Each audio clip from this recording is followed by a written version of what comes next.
السلام علیکم ورحمۃ اللہ وبرکاتہ۔ بسم اللہ الرحمن الرحیم۔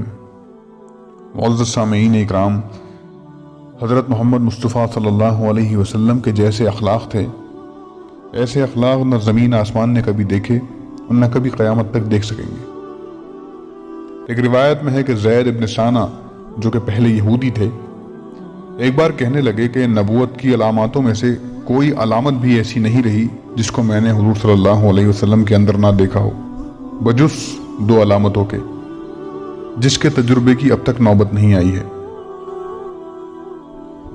ایک یہ کہ آپ صلی اللہ علیہ وسلم کا حلم اور بردباری آپ صلی اللہ علیہ وسلم کے غصے پر غالب ہوگی، اور دوسرا یہ کہ آپ صلی اللہ علیہ وسلم کے ساتھ کوئی جتنا بھی جہالت کا برتاؤ کرے، اسی قدر آپ صلی اللہ علیہ وسلم کا تحمل زیادہ ہوگا۔ میں ان دونوں باتوں کے امتحان کی موقع کی تلاش کرتا رہا اور آمد و رفت بڑھاتا رہا۔ ایک دن آپ صلی اللہ علیہ وسلم سے حجرے سے باہر تشریف لائے۔ حضرت علی رضی اللہ عنہ آپ کے ساتھ تھے۔ ایک بدو جیسا شخص آیا اور عرض کیا کہ یا رسول اللہ، میری قوم مسلمان ہو چکی ہے اور میں نے ان سے یہ کہا تھا کہ مسلمان ہو جاؤ گے تو بھرپور رزق ملے گا، اور اب حالت یہ ہے کہ قحط پڑ گیا ہے۔ مجھے ڈر ہے کہ وہ اسلام نہ چھوڑ دیں۔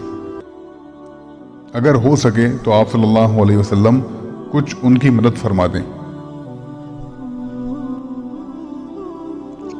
حضور صلی اللہ علیہ وسلم نے ایک شخص کی طرف جو غالباً حضرت علی رضی اللہ عنہ تھے دیکھا، تو انہوں نے عرض کیا کہ حضور صلی اللہ علیہ وسلم موجود تو کچھ بھی نہیں ہے۔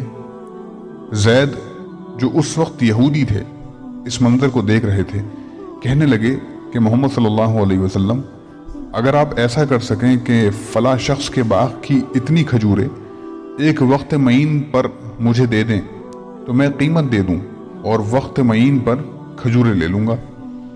حضور صلی اللہ علیہ وسلم نے فرمایا، یہ تو نہیں ہو سکتا، البتہ اگر باغ کا تعین نہ کرو تو میں معاملہ کر سکتا ہوں۔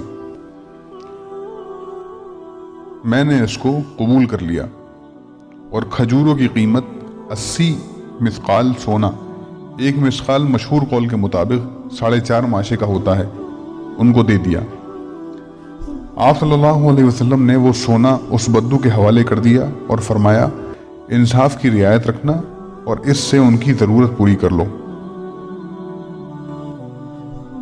زید کہتے ہیں کہ جب کھجوروں کی ادائیگی کے وقت میں 2-3 دن باقی رہ گئے تھے تو حضور صلی اللہ علیہ وسلم صحابہ کی ایک جماعت کے ساتھ، جن میں ابوبکر رضی اللہ عنہ، عمر اور عثمان رضی اللہ عنہم اجمعین بھی تھے، کسی کے جنازے کی نماز سے فارغ ہو کر ایک دیوار کے قریب تشریف فرما تھے۔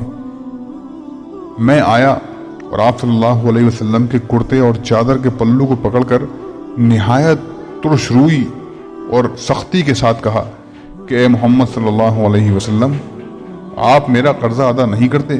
خدا کی قسم، میں تم سب اولاد عبد المطلب کو خوب جانتا ہوں کہ بڑے نادیندہ ہو۔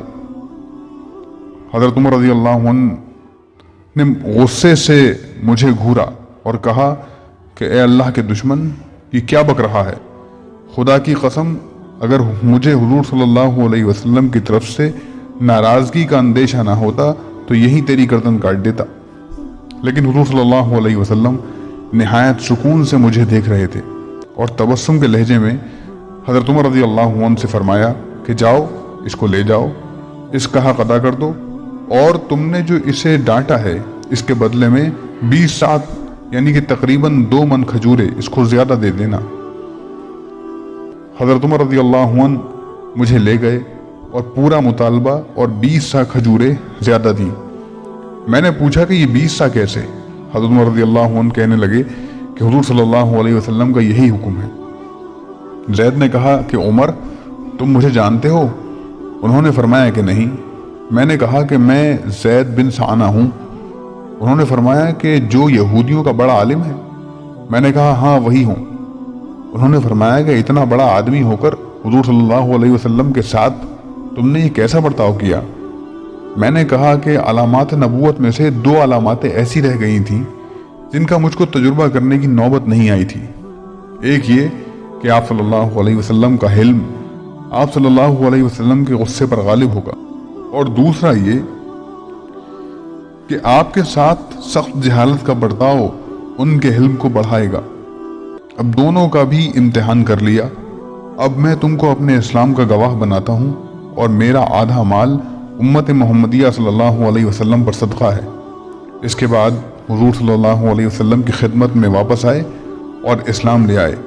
اس کے بعد بہت غزوات میں شریک ہوئے اور تبوک کی لڑائی میں شہید ہو گئے۔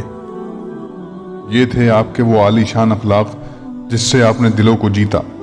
پتھر دل موم ہو گئے جو خدمت اقدس میں حاضر ہوا، متاثر ہوئے بغیر نہ رہ سکا، اور اسلام کا پرچم پوری دنیا میں لہرا گیا۔ اللہ تعالی ہمیں بھی نقش قدم پر چلنے کی توفیق عطا فرمائے۔